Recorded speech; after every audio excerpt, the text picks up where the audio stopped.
नमस्कार। आज हम बात करने वाले हैं भारत और यूरोपीय संघ के बीच हुए उस नए फ्री ट्रेड एग्रीमेंट की, जिसे एक बहुत बड़ी डिप्लोमैटिक कामयाबी माना जा रहा है। और ये कामयाबी मिली है करीब करीब एक दशक की लंबी बातचीत के बाद।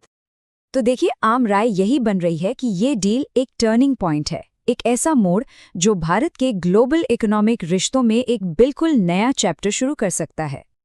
तो चलिए थोड़ा और गहराई में चलते हैं। आखिर क्यों इस एग्रीमेंट को सिर्फ एक ट्रेड डील नहीं बल्कि वर्ल्ड स्टेज पर भारत की एक बहुत ही मैच्योर और बैलेंस्ड स्ट्रैटेजी का सबूत माना जा रहा है। एक ऐसी स्ट्रैटेजी जिसमें भारत अपने हितों को भी बचाता है और साथ ही फ्लेक्सिबिलिटी भी दिखाता है। अच्छा, अब बात करते हैं उन नंबर्स की, उन आंकड़ों की जो असल में इस पूरी डील की बुनियाद हैं। देखिए, इस डील के तहत मार्केट एक्सेस जिस लेवल पर मिल रहा है वो पहले कभी नहीं देखा गया। इससे दोनों ही साइड्स के लिए बड़े जबरदस्त नए मौके खुलने वाले हैं।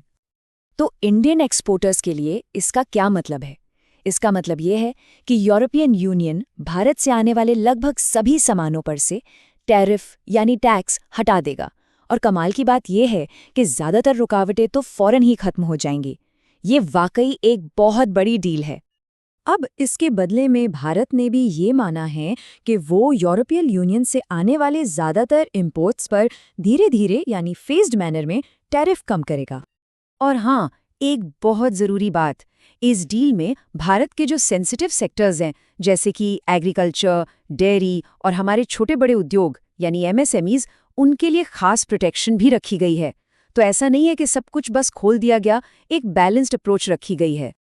तो सवाल ये उठता है कि सिर्फ व्यापार के अलावा भारत के लिए इसके बड़े फायदे क्या हैं, मतलब स्ट्रेटेजिक गेन्स क्या हैं।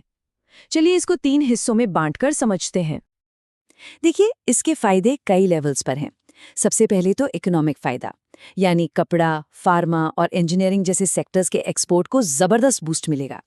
दूसरा है स्ट्रेटेजिक फायदा। इससे दुनिया में भारत की छवि एक भरोसेमंद पार्टनर के तौर पर और मजबूत होगी और यूरोप के लिए चीन का एक मजबूत विकल्प भी बनेगा। और तीसरा, इंस्टीट्यूशनल लेवल पर यह डील नियमों पर आधारित ग्लोबल ट्रेड सिस्टम को और पक्का करती है। लेकिन हर बड़ी डील की तरह इसमें भी सब कुछ आसान नहीं है।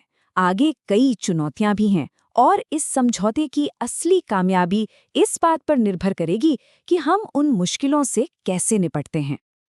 अब ये चुनौतियां क्या है? पहली, यूरोपियन यूनियन के जो बहुत सख्त एनवायरमेंटल और लेबर स्टैंडर्ड्स हैं उनको पूरा करना। दूसरा, कार्बन बॉर्डर टैक्स यानी सीबीएम का हमारे एक्सपोर्ट पर क्या असर पड़ेगा। फिर हमारे घरेलू उद्योगों पर कंपटीशन का दबाव भी बढ़ेगा। ये कुछ बड़ी और अहम बाधाएं हैं जिनसे हमारी इंडस्ट्री और सरकार दोनों को निपटना होगा। अच्छा, ये सीबैम क्या है? इसे फटाफट समझ लेते हैं। देखिए, आसान भाषा में ये एक तरह का क्लाइमेट रिलेटेड इंपोर्ट टैक्स है। मतलब कोई भी सामान बनाने में जितना कार्बन एमिशन हुआ उसके आधार पर ईयू उस पर टैक्स लगाएगा। जाहिर है, इससे भारतीय सामानों की कॉम्पिटिटिवनेस पर असर पड़ सकता है। तो फिर इस पूरी बातचीत का निचोड़ क्या है? इस ऐतिहासिक समझौते पर फाइनल वर्डिक्ट क्या है? निष्कर्ष यही है कि ये सौदा नियम आधारित ग्लोबल ट्रेड को ताकत देता है और ये एक बहुत पॉजिटिव सिग्नल है, खासकर ऐसे समय में जब दुनिया में प्रोटेक्शनिज्म और जियोपॉलिटिकल टेंशन बढ़ रहे हैं। भारत ने जल्दबाजी में सब कुछ खोलने के बजाय अपने हितों को बचाते हुए ये कदम उठाया है।